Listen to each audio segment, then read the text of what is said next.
disputa de poder na relação de casal. Eu tenho uma pergunta para você, que é a seguinte. Essa questão da disputa de poder, como que você entende ela?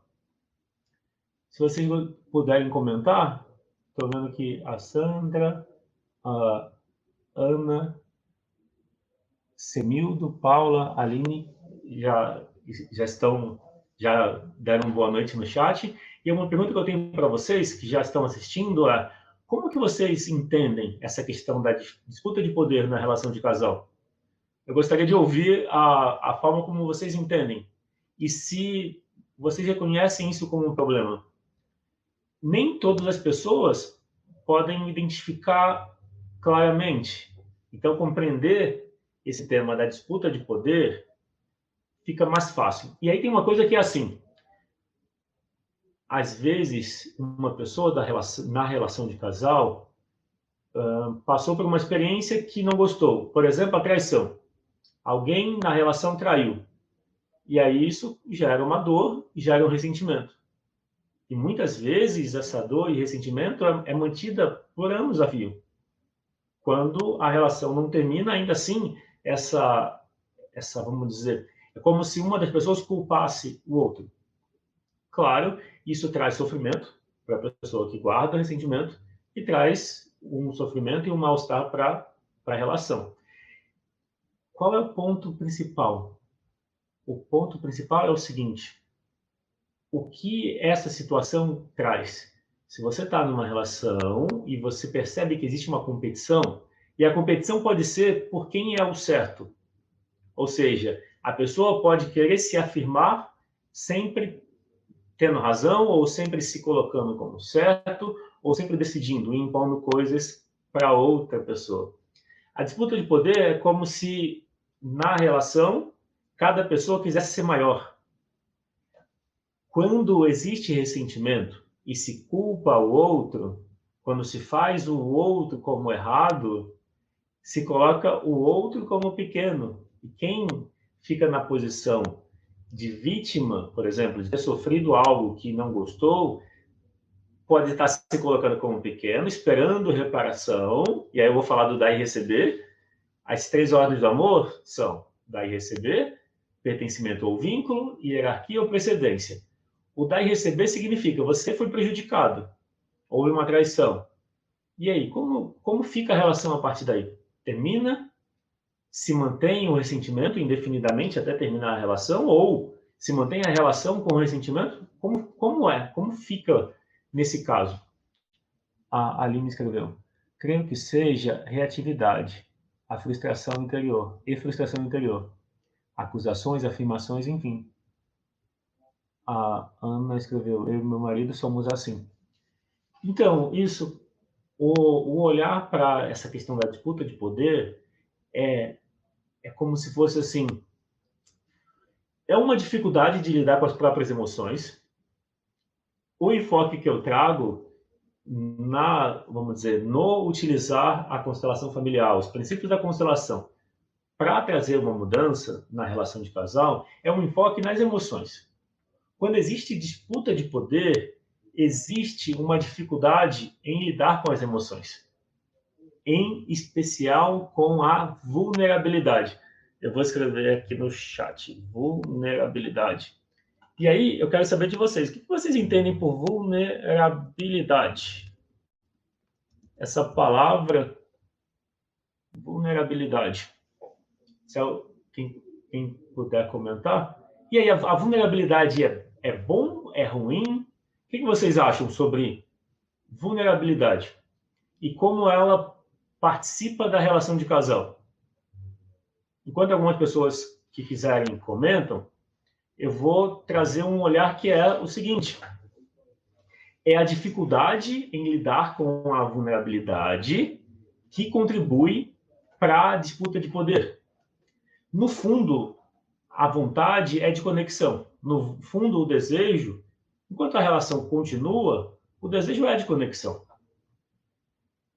Só que existe uma dificuldade em expressar os sentimentos.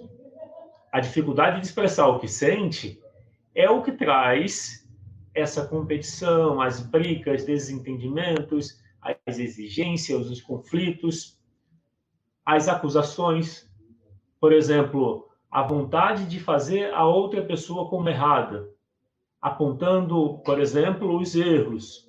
É como se fosse assim, se você assume uma postura de autorresponsabilidade, no lugar da autorresponsabilidade é mais fácil trazer conexão. A Jaqueline escreveu, eu penso que ser vulnerável é estar no perigo, se sentir fraco. Então, e faz sentido, Jaqueline. No geral, o comum, vamos dizer, o comum é ver a vulnerabilidade como um perigo, né? A gente vê como vulnerável, como fraco, né? Como frágil. Eu vou apresentar um outro olhar sobre vulnerabilidade, tá? Eu vou falar daqui a pouco. A Sueli escreveu, o meu marido tem muita dificuldade de se expressar e disse que eu sempre estou errada. Então, esse é um exemplo de disputa de poder. Quando uma pessoa coloca a outra como errado, é uma forma de estar no controle, de encerrar a discussão, por exemplo, de não ter que lidar com as emoções. É mais fácil culpar o outro, inclusive vamos dizer, é a maneira que as pessoas usam quando elas não conseguem se conectar. Quando existe desconexão emocional, é comum haver acusações. E aí, claro, existe sofrimento. A Aline escreveu, hoje admito minha infantilidade, mas... Deixa eu ver. Hoje admito minha infantilidade, mas ele veio mostrar a aliança de compromisso, negando que era isso, com a desculpa de ver o filho. Bloqueei em quase todos os apps. A sua lista escreveu assim mesmo, é muito sofrimento. Então, uma forma de criar conexão na relação de casal é quando se abre para se conectar com as próprias emoções. O que é a vulnerabilidade? A gente tem uma tendência a pensar na vulnerabilidade como algo ruim, como um desconforto. Ficar vulnerável é não ter resposta, não saber o que dizer, é precisar de ajuda. Todo mundo precisa de ajuda. Todo mundo tem limitações. Todo mundo, qualquer pessoa, pode passar por precisar de ajuda. Se permitir ficar vulnerável, se permitir estar vulnerável, é ficar presente. Pode parecer estranho. Quando eu falo presença, quer dizer conexão. A gente cria conexão emocional quando a gente se mostra vulnerável. Faz sentido? Vulnerável quer dizer reconhecer que não se sabe tudo, reconhecer que não se tem todas as respostas, reconhecer que precisa do outro, reconhecer que existe inseguranças. É que quando uma das pessoas na relação, vamos dizer, é mais fechada, fica mais difícil lidar com a vulnerabilidade. Mas pensa assim, porque se você está numa relação de casal e tem dificuldade, porque existe disputa de poder, por exemplo, a questão da vulnerabilidade é uma questão que não é compreendida. O que significa compreender a vulnerabilidade? Ficar vulnerável é sentir. Ficar vulnerável é reconhecer o que você está sentindo no momento. Então, a vulnerabilidade não é ruim. Apesar de muitas pessoas acharem que a vulnerabilidade é ruim, ela não é ruim. Por quê? Porque a vulnerabilidade, ou seja, se permitir se expressar a partir da vulnerabilidade, a partir das suas limitações, é o caminho para você criar conexão. Tanto com você, conexão emocional com você mesma, quanto com a outra pessoa com quem você se relaciona. Quando as pessoas rejeitam as emoções, rejeitam a vulnerabilidade, é quando surgem os conflitos. Então, eu notei aqui, a disputa de poder representa essa competição por quem manda, a disputa por quem é o certo e quem é o errado. Daí existe sofrimento. Às vezes existe a mágoa e essa mágoa é mantida como uma forma de punir o outro. Existe culpa. Uma pessoa se sente culpada ou culpa o outro como uma forma de punir. E é como se fosse assim, o conflito, as brigas, no fundo, elas são uma manifestação, uma forma de as emoções mostrar que está faltando conexão emocional. E essa conexão emocional depende de se permitir estar vulnerável. Faz sentido isso? Comenta se faz sentido de que você precisa se permitir a vulnerabilidade, ou seja, falar do que você sente, pedir ajuda. E ficar vulnerável não é brigar com o outro. Quando você ataca o outro se fecha, o outro ataca de volta. Quando você expressa a sua vulnerabilidade, significa falar de como você está sentindo. Então, se a outra pessoa falou de uma maneira que foi ofensiva, que de alguma forma feriu os seus sentimentos, se você ataca de volta ou se você se fecha, significa que você não se permitiu lidar com a vulnerabilidade. O que seria lidar com a vulnerabilidade nesse exemplo que eu comentei? Se você ouviu algo que te incomodou, que te feriu, aceitar a vulnerabilidade é falar sobre isso, mas sem atacar a pessoa. Quando existe ataque, existe ofensa, significa que os dois não estão se ouvindo, não estão ouvindo um ao outro e nem ouvem as suas próprias emoções. Faz sentido isso? A Jaqueline escreveu. Eu nunca tinha pensado vulnerabilidade nesse ponto de vista. Ser vulnerável é estar aberto. Então, as emoções, as dúvidas, exato, Jaqueline, isso mesmo. É isso. E a vulnerabilidade, nesse sentido, é o que faz a gente humano. Ser humano é sentir. O que faz a gente humano são as emoções. A gente, como se define o ser humano, é um animal racional, a gente sobrevaloriza a razão.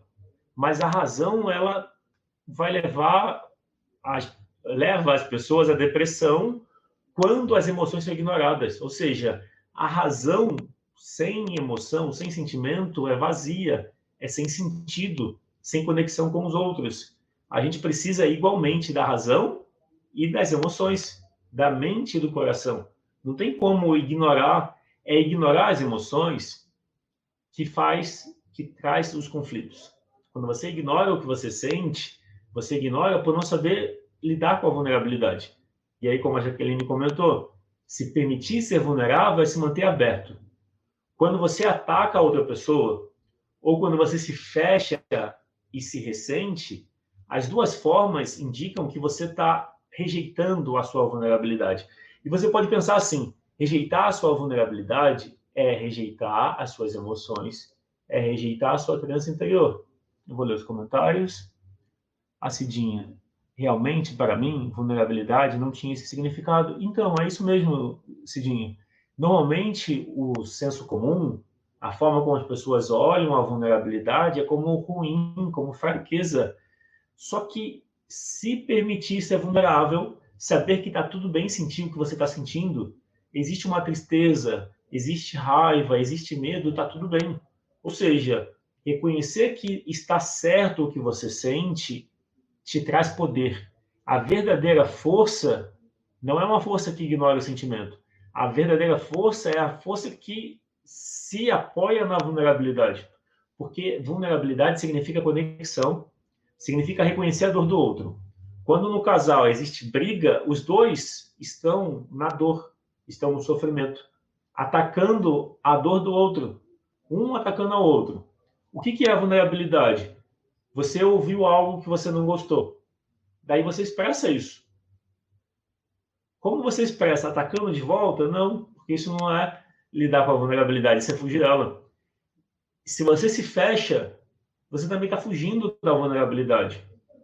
Como que você acolhe a vulnerabilidade? Quando você fala do que você sente. Por mais que o instinto seja fazer o que você sempre fez, um novo caminho seria falar de como você está se sentindo. Se a outra pessoa não vai ouvir, vamos dizer, é uma outra questão. A questão principal é não esperar que o outro aceite você, aceite as suas emoções para você se aceitar. Vou ler o comentário. A Aline escreveu: então, o meu alívio por descarregar toda a minha frustração veio em parte por eu ter me permitido ser sincera comigo mesma e ao mesmo tempo vulnerável, exatamente. Quando você aceita a vulnerabilidade, quando você aceita as limitações. Aceitar a vulnerabilidade quer dizer ter compaixão por si mesmo. Aceitar a vulnerabilidade significa empatia. Quando você ignora a sua vulnerabilidade, você está ignorando as suas emoções, você está ignorando a sua criança interior, o seu lado feminino. E aí isso fala de uma desconexão também com os outros. Quanto mais compaixão você tiver pelas suas emoções, compaixão, aceitação, quanto mais você tem isso pelas suas emoções, mais você tem pelo outro. Você sente uma mudança praticamente instantânea em qualquer relacionamento, quando você se permite falar a partir da vulnerabilidade. Reconhecer que você não sabe, reconhecer que você tem limites, aceitar os limites. Por exemplo, se você está cansada, você descansa. Às vezes, negar a vulnerabilidade significa não pedir ajuda. Significa se cobrar que você tem que fazer mesmo cansada, por exemplo, algo. Ou seja, se permitir ser vulnerável é falar do que você sente a cada momento. E não é fácil, tá? Quando eu estou dizendo isso, para mim também é um desafio. Eu tenho exercitado isso de me permitir ser vulnerável, de falar do que eu sinto, mas eu percebo que às vezes o automatismo me faz pular a etapa e já passar por uma solução que eu tentei resolver no pensamento. Então, o caminho para lidar melhor com as emoções é o caminho de aceitar a vulnerabilidade. A Sueli escreveu: mas quando o outro não quer ouvir você? Então, isso é importante. Obrigado por perguntar, Sueli. A Sueli escreveu: mas quando o outro não quer ouvir você? Uma coisa importante é, se o outro não quer ouvir você, como você pode criar empatia com você mesmo? Você não pode forçar o outro a te ouvir.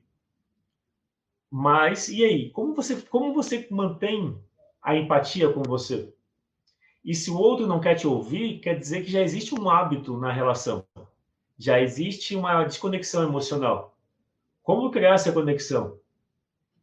O fato de o outro não querer ouvir você não precisa ser um motivo para você deixar de apoiar o que você sente.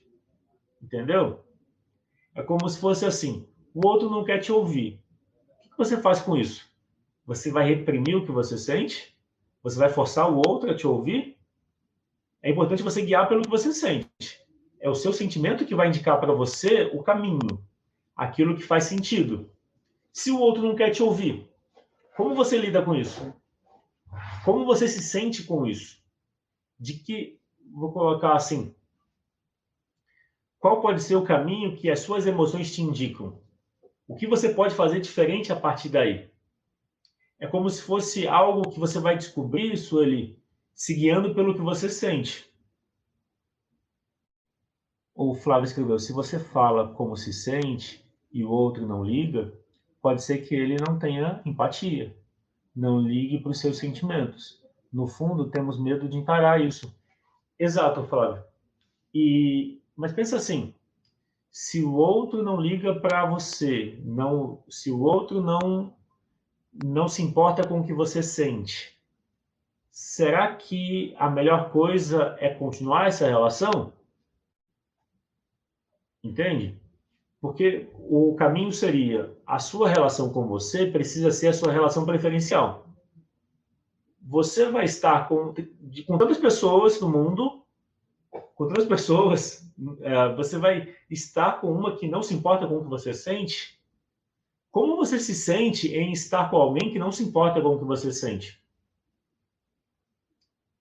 Entende?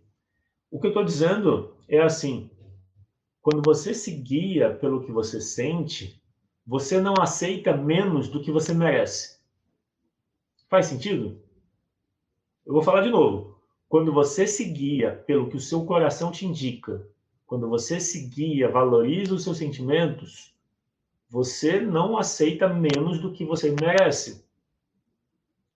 Então, se você está aceitando uma relação em que a outra pessoa não valoriza as suas emoções, isso está indicando que você também não está valorizando as suas emoções. E que o outro está te tratando do jeito que você se trata. Daí, como melhorar a relação? Melhorando a relação com você mesmo. Entendeu que o caminho é sempre a autorresponsabilidade? A gente não pode mudar o outro, mas a gente pode mudar a gente. Então, o caminho para você mudar a relação de casal, para você melhorar a relação com a outra pessoa, é você focar em você. Se o outro vai ouvir ou não, é uma questão à parte. O foco precisa ser que você se ouvindo, você se guiando pelo seu coração. Quando você se guia pelo que você sente, você tem uma maior autoestima. A autoestima e a confiança depende de você se guiar pelo coração. O controle, a disputa de poder, vem de se guiar pela mente. E muitas relações acabam sendo mantidas pelo medo. O medo faz a gente controlar. O medo faz a gente se guiar pela mente. E aí o caminho da mente é o caminho do medo. O caminho do coração é o caminho da aceitação, da confiança.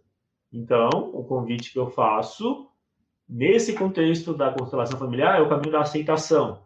É o caminho de, para você mudar a relação com as suas emoções, você precisa aceitar elas. E quando você aceita o que você sente, você se permite ser vulnerável. Isso também significa você ficar no seu lugar.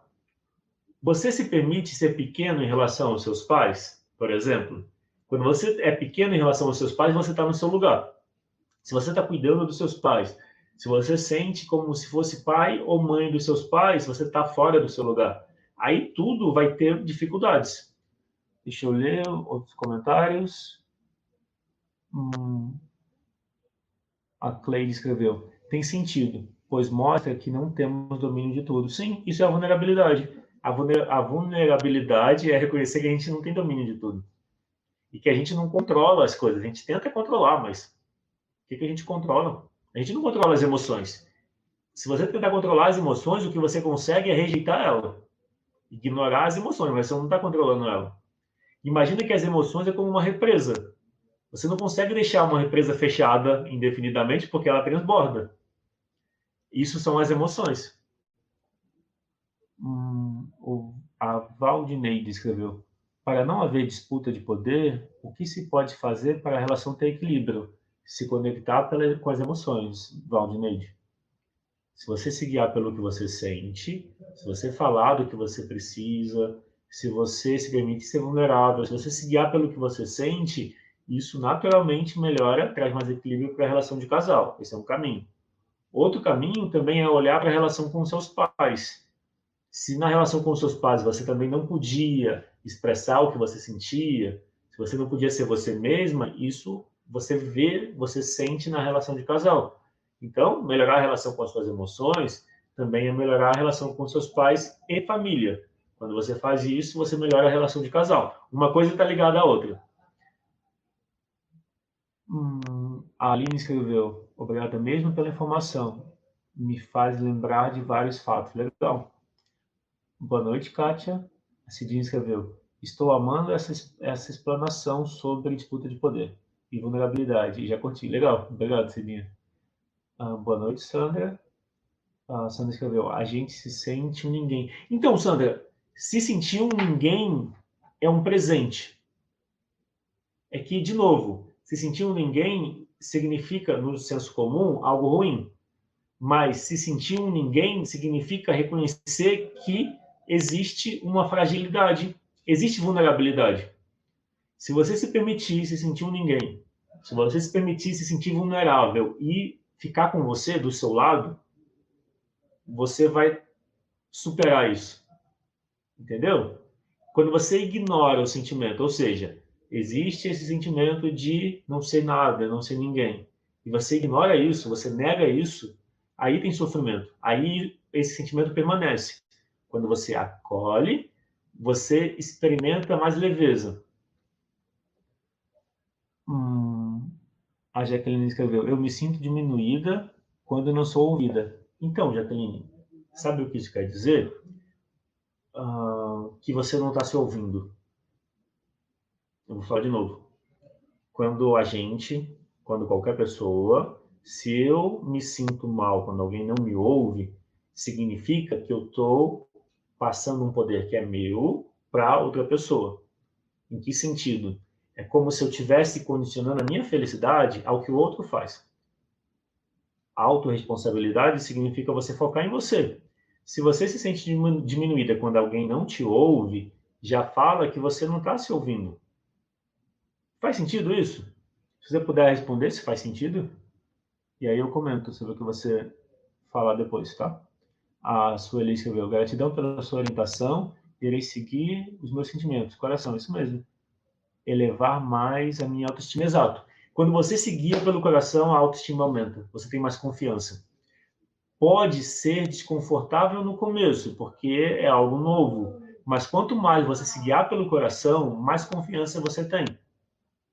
A Cleide escreveu: muito bom esse chamado de que não podemos mudar o outro, mas podemos fazer algo com a gente. Exato, Cleide, isso mesmo. Quando a gente foca na gente, existe mais bem-estar. É como se fosse assim, quando você espera que o outro muda, para você ser feliz, existe sofrimento. Quando você reconhece que as pessoas são como são, não tem como mudá-las. E aí, quando você aceita que as pessoas são certas como são, você pode fazer a mudança. Porque a questão é, você está numa relação que você não se sente ouvida. E aí você continua nessa relação e não faz nada para mudar. O quanto você está se ouvindo. Entendeu a questão principal? A questão principal é o quanto você se ouve. Se não tem escuta na relação de casal, por exemplo, o que é a sua emoção, o que o seu coração está te dizendo sobre essa relação? Entendeu a questão? A Maria José escreveu: é isso mesmo. Devemos trabalhar sempre as nossas emoções e não aceitar do outro menos do que aquilo que merecemos. Exato, exato, Maria José. E aquilo que a gente merece é aquilo que a gente dá para a gente. Quando você se cuida emocionalmente, quando você se ouve emocionalmente, quando você se coloca em primeiro lugar, ninguém consegue te tratar menos do que você se trata, pior do que você se trata. Se você se trata bem, os outros vão te tratar bem. Se alguém não te tratar bem, você não aceita. As pessoas, ou você, ou eu, a gente só aceita ser maltratado ou destratado porque a gente não está ouvindo as emoções. Um aprendizado muito importante, que pode ser entendido como um chamado, vamos dizer assim. Um chamado para o despertar da consciência é o chamado das emoções. É o chamado de ouvir o coração. Imagina assim, todo sofrimento é um chamado para você olhar para dentro, para você ouvir o que seu coração indica. Eu vou trazer que isso é o que traz confiança, bem-estar, é isso que melhora as relações. E, de novo, ninguém te trata pior do que você se trata. Faz sentido essa frase? Eu vou escrever com letras maiúsculas aqui. Ninguém consegue te tratar pior do que você se trata.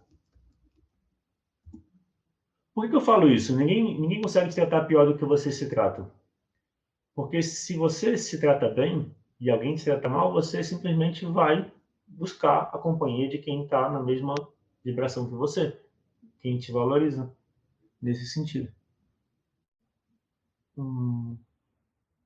A Sandra escreveu: eu me sinto diminuída quando a pessoa não me dá valor, quando eu dou tudo de mim e a pessoa só despreza. Então, Sandra, daí de novo, esse é um convite para você dar para você o que você está dando para outra pessoa. É como se fosse assim: se você der para você o que você está dando para outra pessoa, você vai se valorizar. Quando você se valoriza, a outra pessoa não consegue tratar você menos do que você se trata. Isso que eu estou falando chama-se autorresponsabilidade. Autorresponsabilidade é você focar naquilo que depende de você. Autorresponsabilidade é você se guiar e pensar naquilo que depende de você.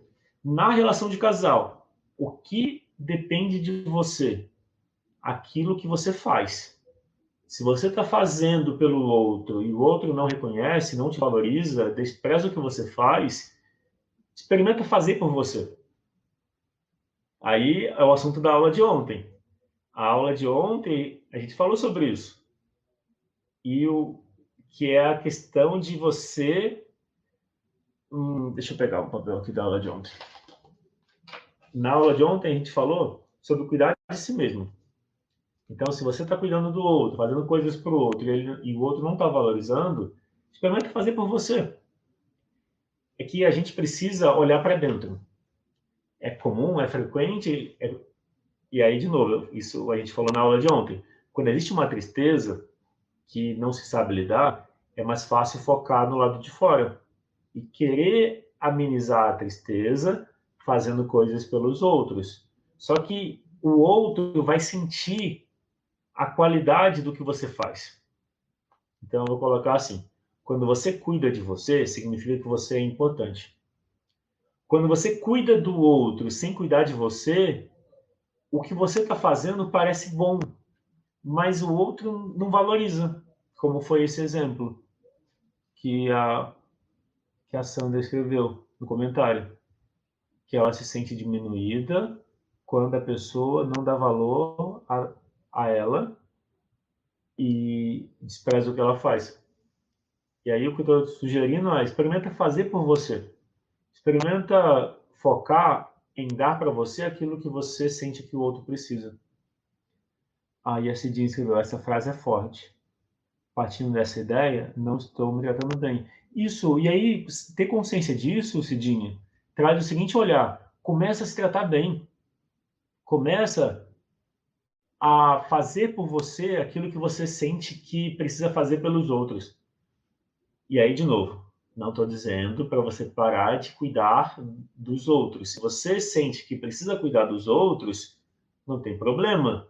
Mas o que impede você de cuidar de você também? O que impede você de parar um pouco de cuidar dos outros, que seja uma hora por dia, para ter essa hora por dia a mais para cuidar de você mesma? O que impede isso? A gente até falou isso na aula de ontem, né? A Ana escreveu: eu estou amando o que estou ouvindo. Obrigada. A Maria José: podemos ressignificar as nossas emoções? Sim.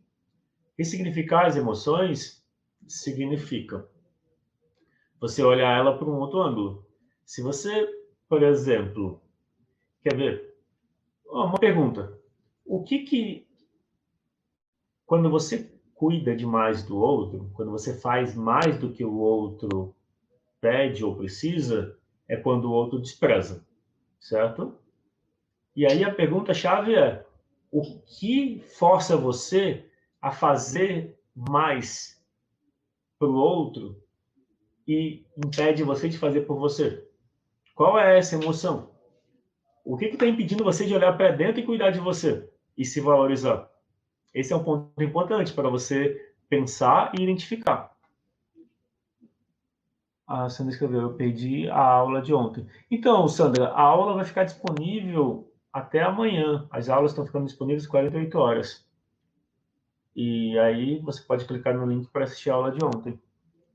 A Aline escreveu: tem uma árvore genealógica no qual o nome dele está lá como pai do meu filho e meu marido. O que faço? Jogar fora? Com todas as fotos? Que coisa pesada. Não entendi, Aline. Não sei se você falou algo ligado a uma frase anterior. Deixa eu ver. Isso também acontece comigo. Mas é porque na minha família de origem ninguém é bom ouvinte. Então, Aline, se na sua família ninguém é bom ouvinte, você tem escolha. A sua escolha é: você vai continuar sendo também má ouvinte ou você vai se ouvir? o fato de os outros da sua família não se ouvirem, não ouvirem você, ok, dificulta esse caminho. Mas se você sabe agora que você pode se ouvir emocionalmente, você pode escolher isso. É uma escolha que está, vamos dizer, ao seu alcance. Mas é o que liberta. Não tem. Eu não tenho religião, mas tem algumas frases bíblicas que são universais, que a gente ouve em vários lugares. Não tem o pensamento? Conhecerás a verdade vos libertarás. Uma maneira de entender essa verdade é a verdade das emoções. Quando você se guia pela verdade do que você sente, ninguém te aprisiona. As pessoas ficam presas nas relações porque elas ignoram o que sentem. Quando você tem dúvida do que fazer na relação, isso está falando que você não está ouvindo as suas emoções. Talvez você ouça o medo, e o medo te faça ficar na relação. Talvez você ouça, vamos dizer, a exigência de, de agir conforme os seus pais acham que é certo. Mas e o que o seu coração fala? Então, se você quer ser feliz, se você quer ter liberdade, o caminho é ouvir as emoções. Essa é uma verdade que liberta. Então, quando você conhece a verdade do que você sente, o que é conhecer? É viver ela. Conhecer a verdade e a verdade liberta. Uma maneira de olhar para essa frase, ou uma maneira não religiosa de olhar para essa frase é quando você se guia pelo que sente. Quando você, e de novo, se guiar pelo medo é se guiar pelo que sente? Não, porque quando você foge do medo, você não está se guiando pelo medo. Se guiar pelo medo significa se acolher quando você tem medo.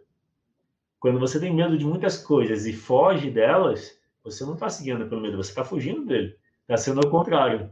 Entende a diferença? Então, se você se guiar pelo que você sente, você vai ter todas as respostas do que é melhor fazer, momento a momento. A Kátia escreveu: precisamos olhar mais para dentro. Isso. Preciso olhar mais para dentro de mim. Isso mesmo. A Cidinha: o que me impede é o fato de ocupar muito do meu tempo cuidando dos outros. Isso. Então, Cidinha, se cuidar dos outros impede você de cuidar de você, qual é a sua escolha? Qual é o espaço que você cria para cuidar de você? Existe uma escolha. Você pode abrir mão da sua escolha, mas existe uma escolha. Isso é importante. É pensar.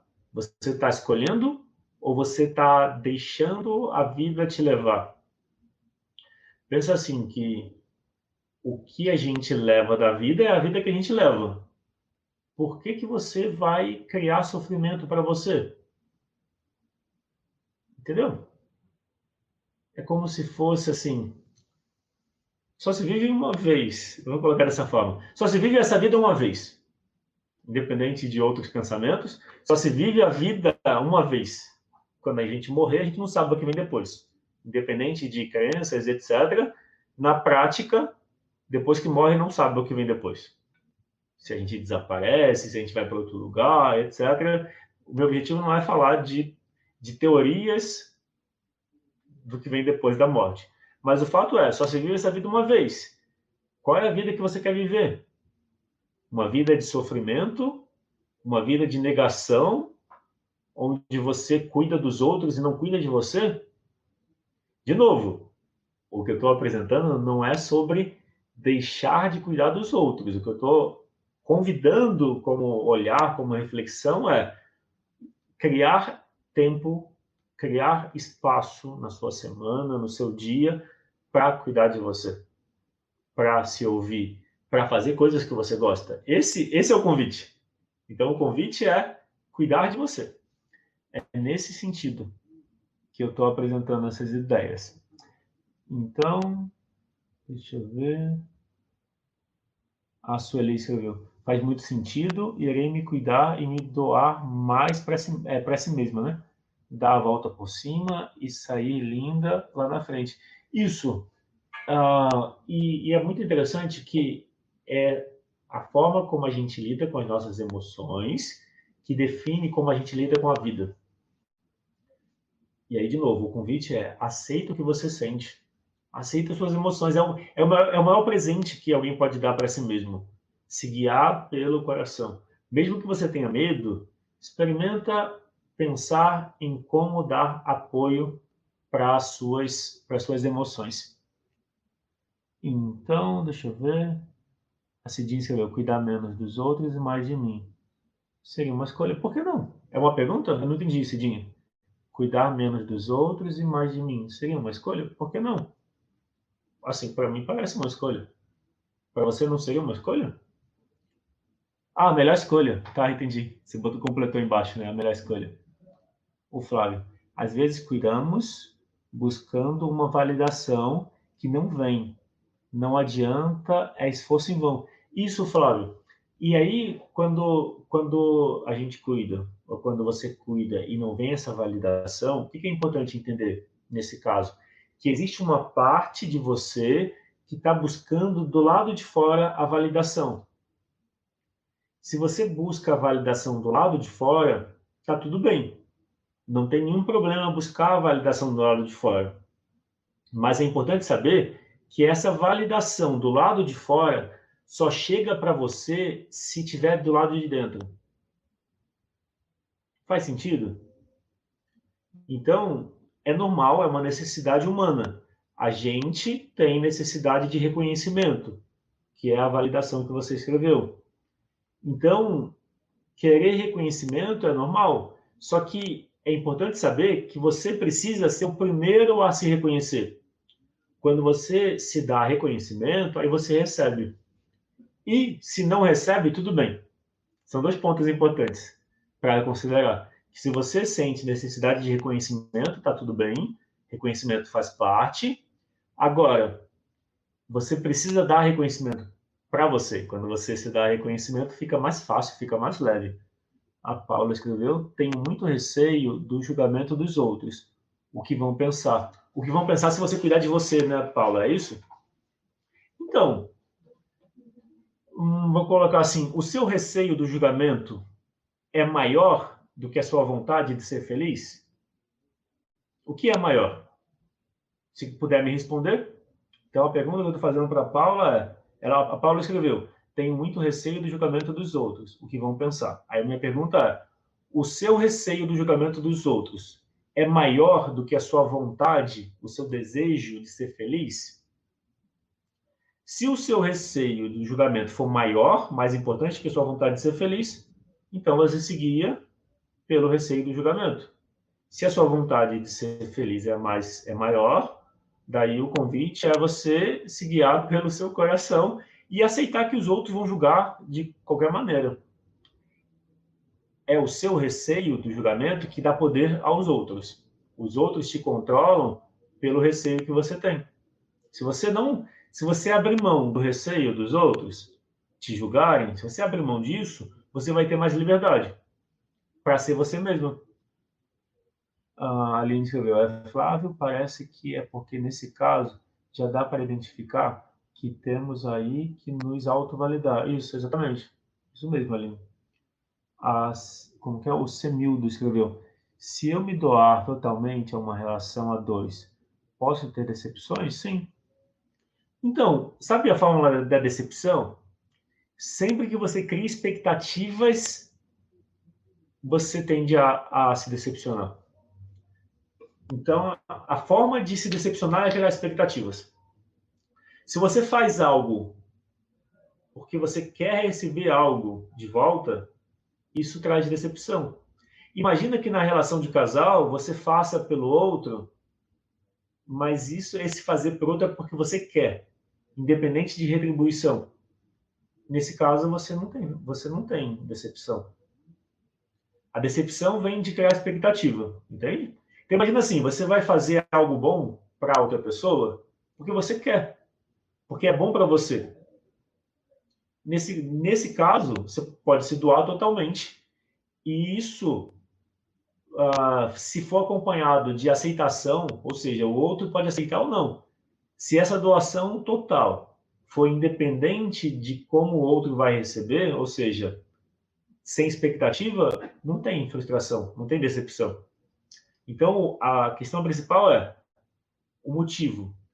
Como é esse se doar totalmente? Se for um se doar totalmente esperando receber, daí é provável que tenha decepção. Se você está se doando porque essa é a sua natureza, porque é o que você quer, independente de contrapartida, daí não tem decepção.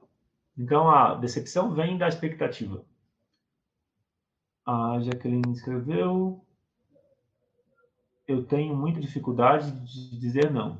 A minha geração teve uma educação em que se manifestar era ser rebelde, desobediente. Então, Jacqueline, acho que agora é o momento de você se permitir ser desobediente.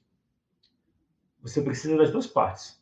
A gente tem as duas partes. A gente tem a parte que se guia pelos outros e a gente tem a parte rebelde. A parte rebelde é a parte autêntica. As duas partes são igualmente importantes.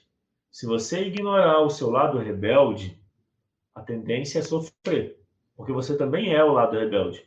Por mais que tenha sido reprimido no passado, na infância, hoje você pode escolher o que é ser rebelde, é ser você mesmo. E então é provável que você tenha muita consideração pelos outros, ou seja, você se adapta muito aos outros. O que é o rebelde? O rebelde faz o que quer. O rebelde diz não. Então, o caminho para você ter equilíbrio é você também se permitir ser rebelde. Isso, ó. Então, a sua educação foi ser boazinha e obediente, exato. E aí agora você tem a possibilidade de fazer a sua educação. Então a pergunta que eu tenho para você, Jaqueline, é: o que você quer a partir de agora? Então você sabe que existe uma influência da sua família, da educação que você recebeu, de ser boazinha ou obediente. A pergunta é: o que você quer para você agora? Você quer continuar boazinha ou obediente? Ou você quer dar espaço para o lado rebelde? O Flávio escreveu: o problema, Jaqueline, é quando o sim para o outro é um não para a gente. Isso mesmo. Isso mesmo. É importante ter um equilíbrio. É importante que o sim para o outro seja acompanhado de um sim para si mesmo. Ou de uma escolha consciente. Se você está dando um sim para o outro contra um sim para você, ou seja, que você faça isso porque você escolhe, não porque você está forçado pelo medo ou por algo assim. A Jaqueline: e agora na vida madura é que estou me dando o direito de fazer o que quero e que me faz bem e melhor. Isso nunca é tarde demais. E é sempre no agora a mudança, então é importante. Isso mesmo, dizer sim para si mesmo, como o Flávio escreveu. Depois da dor de uma perda enorme, sim. Então, as perdas fazem a gente olhar para dentro, porque as perdas fazem a gente lidar com a tristeza. Acolher a tristeza é uma forma de acolher as próprias emoções. Tá? A Paula escreveu: também tenho medo de magoar as pessoas que amam. Então, aí a pergunta é: você se ama? Quando você tem medo de magoar as pessoas que ama, é provável que você não está se amando tanto quanto você está amando os outros. Aí a pergunta-chave é: o medo de magoar significa não ter liberdade para ser quem você é. Então você não está se amando. Faz sentido isso que eu falei? Se amar significa permitir ser quem você é. Ter medo de magoar as pessoas significa ter medo de ser quem você é. Quando você se permite ser quem você é, as pessoas que você ama e que te amam vão aceitar você como você é. Faz sentido? Isso que eu comentei foi respondendo o comentário da Paula, tá? Ela botou que tem medo de magoar as pessoas que amam. Então, aí a pergunta é: você tem medo de se magoar? Você se ama? Porque se você tem medo de magoar as pessoas que ama, a pergunta é: elas amam você? Se elas amam você, elas aceitam você como você é. Minha vontade de ser feliz é maior. Legal, isso é bom. E aí, se a sua vontade de ser feliz é maior, significa que você precisa se aceitar como você é. Aceitar como você é se permitir ser autêntica, se guiar pelo que você sente. A Jaqueline escreveu: sim, Flávio, mas dizer sim para a gente e negando ao outro é difícil. Fica sempre o sentimento de culpa de se priorizar. Então, Jaqueline, aí a questão é a culpa. Você pode cuidar da culpa. E se você aceita que a culpa faz parte... Bom, melhor ainda. Ó, eu vou colocar o seguinte. É um convite. Eu convido trocar a palavra culpa troque a palavra culpa, troque a palavra culpa pela palavra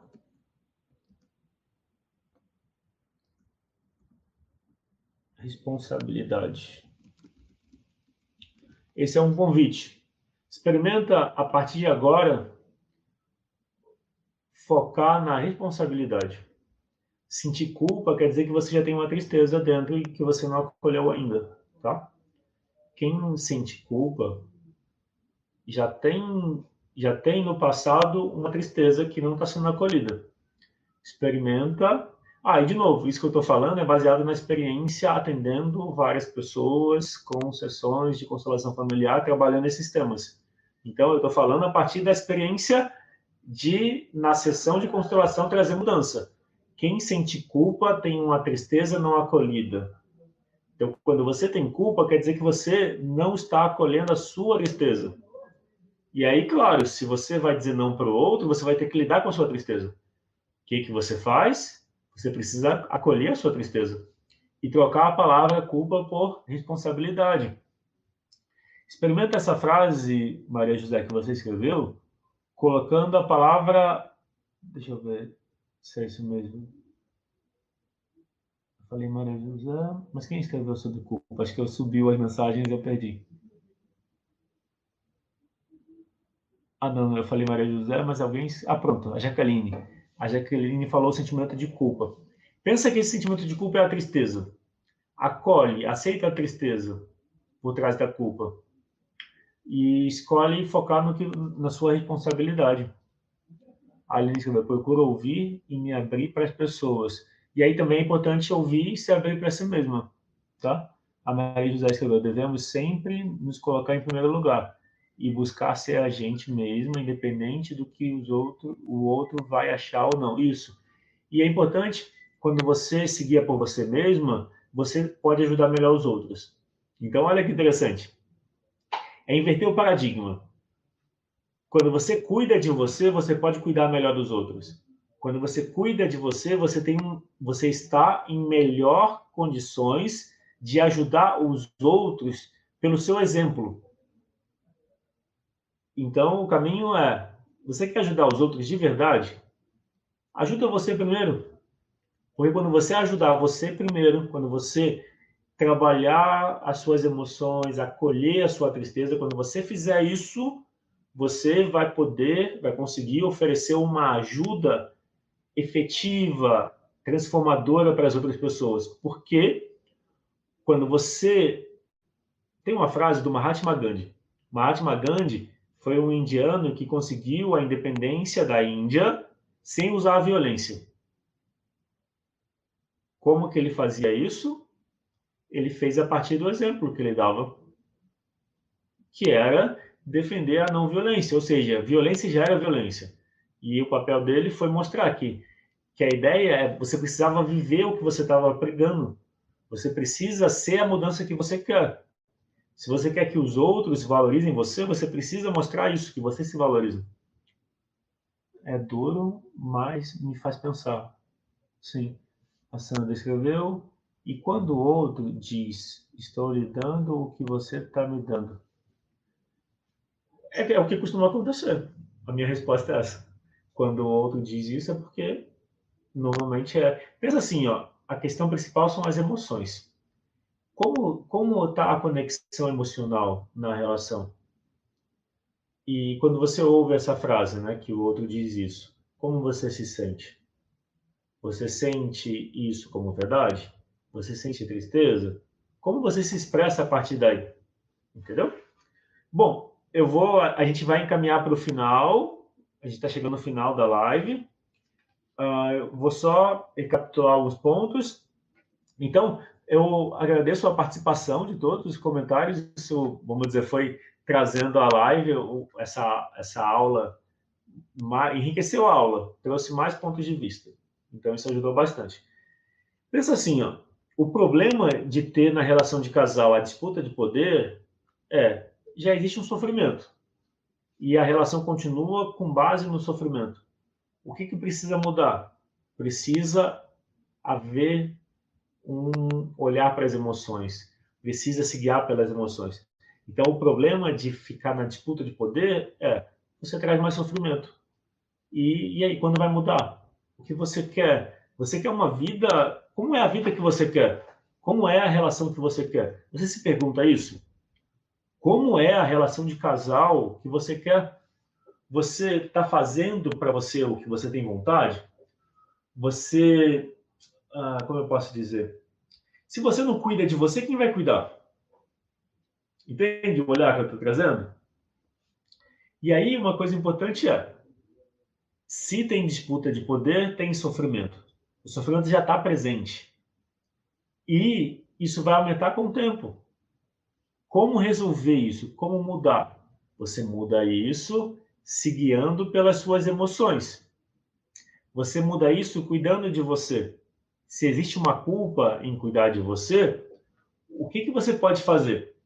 Você pode aceitar a tristeza. Aceita a tristeza, porque a culpa tem a ver com uma tristeza. O Flávio escreveu, tem que estar atento, porque muitas vezes o outro quer colocar a culpa em você. Isso é verdade, Flávio. Essa questão de culpar, de um culpar o outro na relação é uma forma de manipular. De novo, disputar poder. A disputa de poder é a questão do controle. Quem controla está se guiando pelo medo. Então, se guiando pelo medo ou fugindo dele. Exato.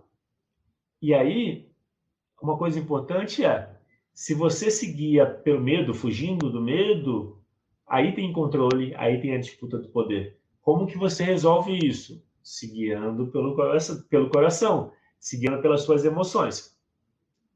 Daí eu vou compartilhar uma história. Eu já faz uns 13 anos, em 2007. Eu nunca tinha feito terapia nenhuma, mas em 2007 eu tinha acabado em 2005, eu tinha me formado na faculdade. Daí, em 2007, eu estava em Manaus.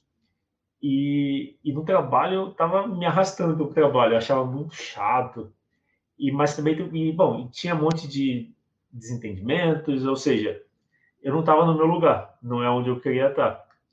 E aí eu busquei fazer aula de yoga, receber reiki. Fiquei buscando o que surgia no caminho. E aí eu fui para uma consulta de tarô em 2007. Eu sou curioso, então eu gosto de conhecer, vamos dizer, de conhecer essas coisas.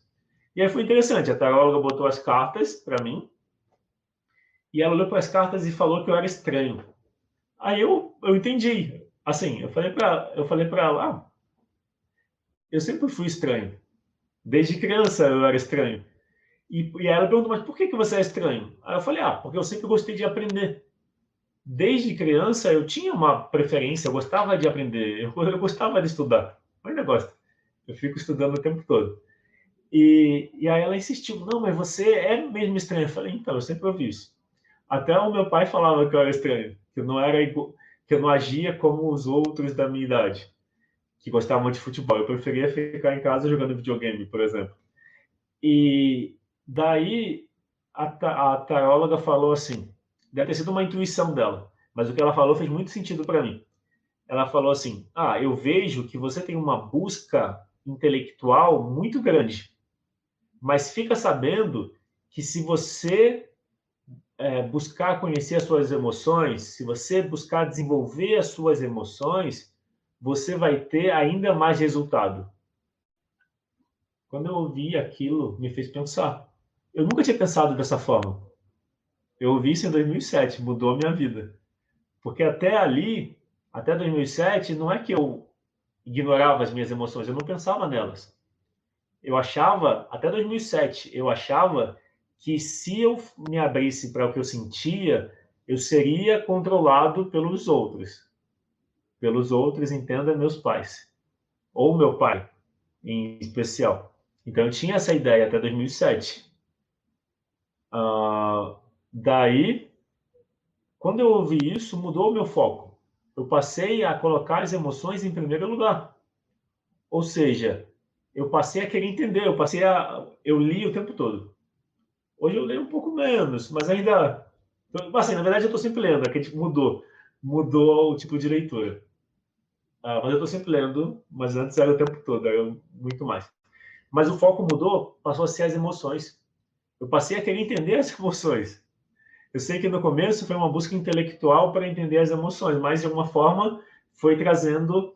Quando você tem uma busca, você comunica para o universo que aquilo é importante para você.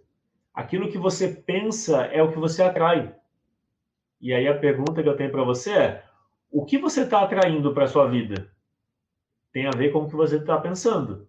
Experimenta mudar aquilo que você pensa, no sentido de experimenta pensar em coisas que vão estar ligadas com o que você quer, com o que é importante para você. Quando você pensa no que você quer, no que é importante para você, você traz oportunidade. E não quer dizer que você nunca mais vai ter medo. É normal ter medo. Aí você aceita o medo. A Maria escreveu: as nossas transformações e mudanças não dependem do outro, mas sim de nós mesmos. Isso, exato. E quando você seguir pelas emoções, fica muito mais fácil. Assim, quando eu falo universo, quer dizer as coincidências. Na constelação, existe um campo. O campo significa assim, o campo é... Quando você chega num lugar, você não sente a energia do lugar? Quando você chega num ambiente, você não sente como está o ambiente? Se você entra numa sala, antes de você chegar na sala, teve uma briga, uma discussão, você não sente que a energia está esquisita do ambiente, que o ambiente está estranho? Então, a gente percebe os lugares que a gente chega, independente de qualquer coisa. Independente de qualquer coisa, a gente sente a gente sente como as pessoas estão. Alguém pode estar em silêncio. Você sente se a pessoa está presente ou não está. É claro, para sentir você precisa aquietar a mente. Você precisa sentir você. Quando você se guia pelo que você sente, fica mais fácil sentir o entorno. A gente sente mais do que pensa. O sentimento é anterior ao pensamento. Então, quando você se guia pelo sentir, você se guia por uma intuição muito maior. Inclusive, tem um documentário que chama-se o Poder do Coração. Eu não sei se tem em português, eu assisti em inglês, mas mostra isso, que o coração tem uma inteligência intuitiva. E quando você se guia pelo coração, você acessa, vamos dizer, informações que a mente nem compreende. Você acessa a intuição. E aí a vida fica mais fácil. Então, qual é a solução para esse tema? Qual é a solução para melhorar a relação de casal no que se refere à disputa de poder? A solução é você se guiar pelo que você sente, você cuidar de você, você colocar as suas emoções num lugar de igual importância. Como é importante para você cuidar dos outros, é importante que também seja importante cuidar de você mesma. Esse é o ponto principal. Se você levar essa mensagem dessa aula de hoje, isso vai ser o meu objetivo. Então, o objetivo que eu tenho para essa aula é que você saiba isso. Ou que você reforce. Se você já sabia, que você reforce essa ideia de que se você quer melhorar a relação de casal, se você quer mudar a disputa de poder para você ter mais conexão emocional com o seu parceiro, se é isso que você quer, você precisa criar essa conexão dentro de você. Se existe conexão entre você e as suas emoções, você vai ter conexão na relação de casal. Se existe disputa, então dentro de você também não está tendo harmonia.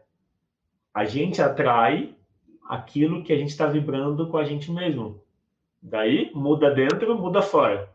Em resumo, é isso. Exercício para a gente fechar. A gente faz um exercício e fecha. Essa aula passou um pouquinho de 1 hora, mas está tudo bem. E o exercício para a gente fechar é assim. A gente vai olhar a nossa parte Quando tem disputa de poder, significa que um quer ser melhor que o outro. Certo? Mas quem quer ser pior que o outro? Ninguém quer ser pior que o outro, né? Então, eu vou propor que a gente olhe para o nosso lado que se sente pior. Só quem se sente pior quer se mostrar melhor que o outro. Faz sentido? Só quem se sente inseguro vai tentar diminuir os outros. Disputa de poder significa tentar diminuir os outros. Disputa quer dizer querer ser melhor. Só quer diminuir o outro. Querer ser melhor do que você é uma virtude. Quando você quer ser melhor que você, é uma virtude.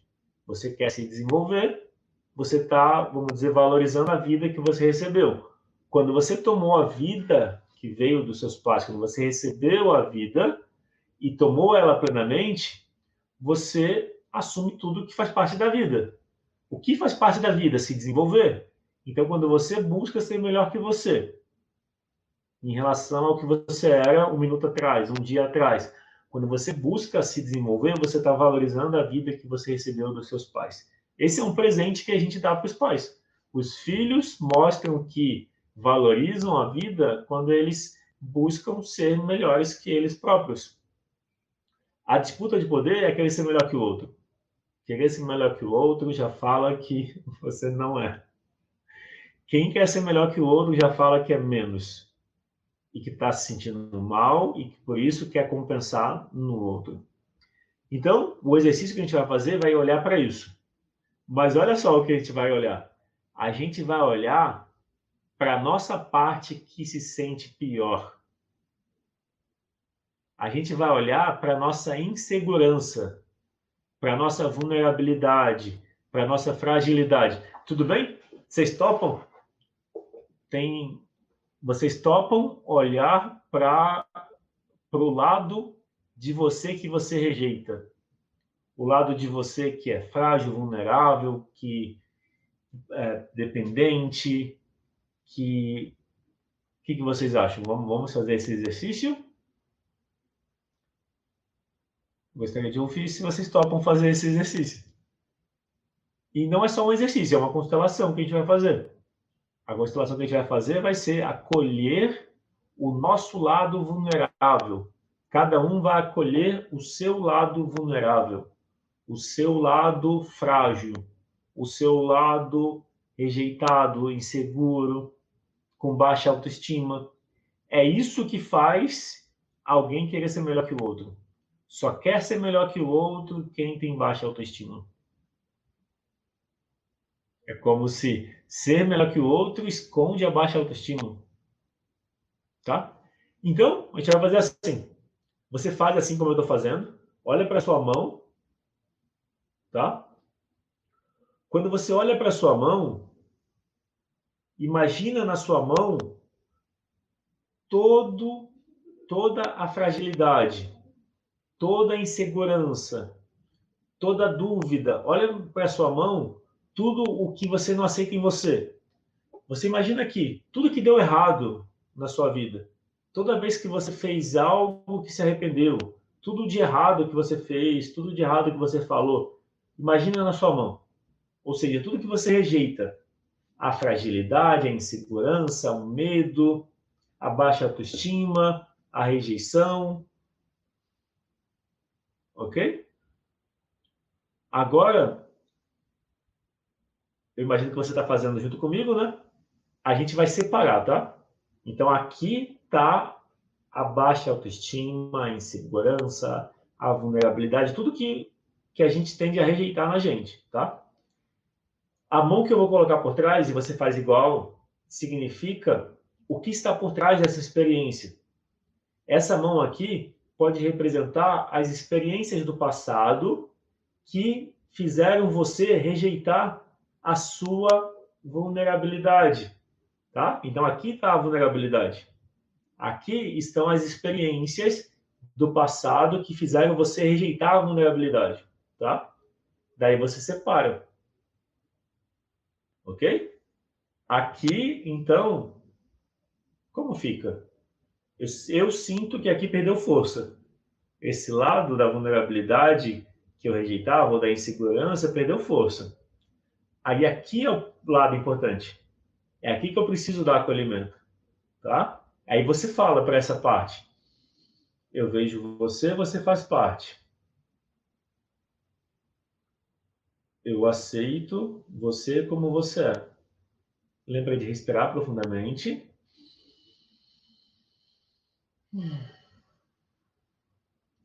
E aí você diz: eu te agradeço pelo que você me traz de bom. Deixo contigo o que é seu e guardo comigo só o que é meu.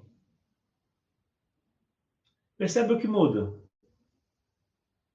Ó, nesse momento em que eu falei isso, eu sinto que aqui, o que tinha nessa mão foi liberado, tá?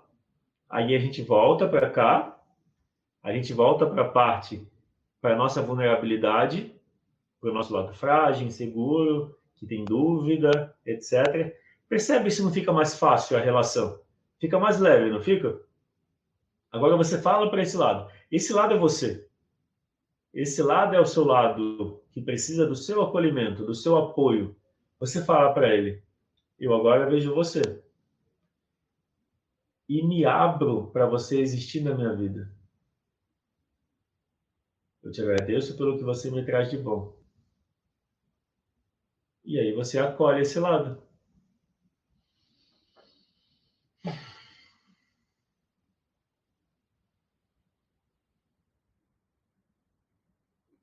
E aí, como foi? Como foi fazer esse exercício? Fez sentido? Eu gostaria de ouvir de vocês como foi. O que mudou? E como foi a dinâmica de uma mão e da outra? Sentiu que teve uma mudança, que teve um alívio, que o que estava por trás você liberou? Esse é um passo importante. É um passo de liberação. A Luciana escreveu, foi tipo um alívio isso? Exato, quando você acolhe a sua vulnerabilidade, você sente alívio, você sente bem-estar instantâneo. É muito legal. É por isso que eu gosto de constelação, é por isso que constelação é minha vida. Porque é muito prático, é muito direto, muda na hora. Muitas descobertas, a Cidinha escreveu, o Sidney, muito bom, ficou leve, legal. A Luciana, sim, assim, confirmou lá em cima. E então, olha que interessante. Quanto mais você se guiar pelo que você sente, quanto mais você acolher as inseguranças, dúvidas, vulnerabilidade, quanto mais você fizer isso, mais bem-estar. Então agora você já tem uma experiência que mostra para você que seguir o caminho do coração é o melhor caminho. Não tem como ser ruim. É que o medo faz a gente achar que é melhor ter segurança. É melhor se guiar pela mente. É isso que o medo faz a gente achar. Só que lembra, acolhe o medo também. Aceita o medo. Aceitar o medo significa olha para o medo como uma parte sua. Uma parte sua que precisa do seu acolhimento. Quando você olha para o medo dessa forma, como uma parte sua que precisa do seu acolhimento, fica mais leve, como você experimentou no exercício. A Luciana escreveu: vivemos arrastando correntes e não conseguimos nos liberar. Isso, esse não conseguir liberar muda quando você escolhe liberar. E agora você já sabe o caminho para liberar as correntes. E o caminho é ouvir as suas emoções, se guiar por elas. A Jaqueline, sim, vou acolher os meus medos. Isso. Acolhe os medos, pensa no medo como a sua criança com medo. Aí você acolhe a sua criança, você fala para ela, tá tudo bem sentir medo, você pode contar comigo. Aí a Luciana escreveu, por culpa, medo, sei lá. Então, lembra que a culpa tem por trás a tristeza? Então, por trás da culpa que você sente, tem a sua criança que está triste. Acolhe a sua criança triste. Fala para ela, tá tudo bem, sentir tristeza, pode contar comigo, eu estou aqui. Ou seja, acolhe a sua criança. Dá apoio para ela. Quando você acolheu a sua tristeza, a culpa passa ou diminui muito. E o medo também. O medo e a tristeza caminham juntos.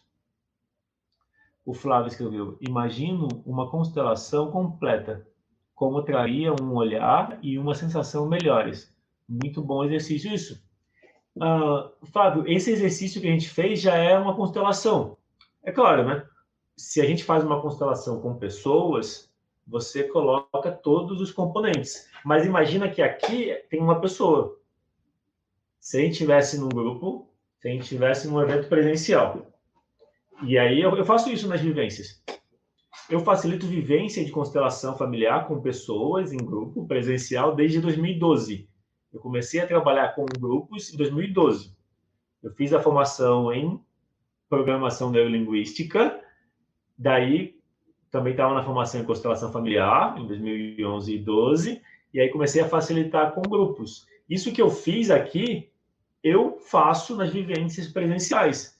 Aqui, essa mão seria uma pessoa. Eu teria uma pessoa para pediria alguém para ficar em pé e representar, e falaria para ela: você representa a vulnerabilidade. E aí eu teria uma pessoa que eu colocaria atrás e falaria: você representa o que está por trás. E aí ia ter um movimento de separação, de acolhimento. Às vezes, outras pessoas precisariam entrar. Então, com mais pessoas, você teria mais interação. Mas o que eu quero destacar é: isso que a gente fez já é uma constelação. Já é porque a gente resolve. Então, foi completo. É um exercício de aplicação da constelação familiar. Então, mas aqui está uma pessoa, aqui está uma pessoa por trás. Quando você reconhece o que está por trás, você alivia. Qual o desafio de hoje? A Cidinha perguntou. Então, como eu gosto de variar, o desafio de hoje é você, vou colocar assim, o desafio de hoje é você aplicar, eu vou colocar assim, o desafio de hoje é cada pessoa consigo mesmo.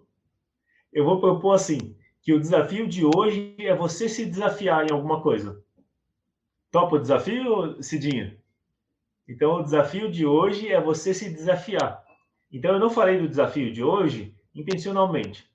Eu ia deixar aberto, mas o meu convite é que você se desafie. Então, o desafio da aula de hoje é você criar o seu desafio. O que você vai fazer para se desafiar a se guiar pelas emoções? Então, isso. Então, assim, a questão de fazer os vídeos 2 dias já foi legal. Eu gosto de variedade. Eu gosto de cada, vamos dizer, cada aula ter um caminho diferente. Então, o desafio fazendo vídeo, enviando de 1 minuto, foi para a aula 1 e 2. Na aula 3, eu deixo você criar o seu desafio e você vivenciar ele. Aí amanhã na live, amanhã na aula, às 8 horas, você escreve como você se desafiou e como foi o desafio. Tudo bem? Eu vou colocar diferente. Eu falei que não teria o desafio, que você pode se desafiar. Mantém isso, mas um desafio que eu tenho para você é compartilhar. Compartilha essa aula com alguém. Compartilha com 2 pessoas, 3. Quanto mais pessoas você puder enviar essa aula, mais pessoas podem conhecer essa forma de trabalhar as emoções. Então, pensa nas pessoas que você conhece. O meu desafio, então, vai ser esse. Pensa nas pessoas que você conhece e que você poderia ajudar enviando o link dessa aula. Se a pessoa não puder assistir a aula toda, ela pode ouvir ou pode ver. Lembra que essa aula vai ficar disponível só 2 dias, só 48 horas. Então, você envia essa aula para tantas pessoas quanto você queira ajudar. Quanto mais você enviar essa aula para as pessoas, mais pessoas vão ver. Você vai me ajudar e vai ajudar as pessoas que vão ter a experiência com esse conteúdo. Combinado? Bom, então, estou terminando agora a live. A gente passou um pouquinho, o dobro do tempo, e foi bom.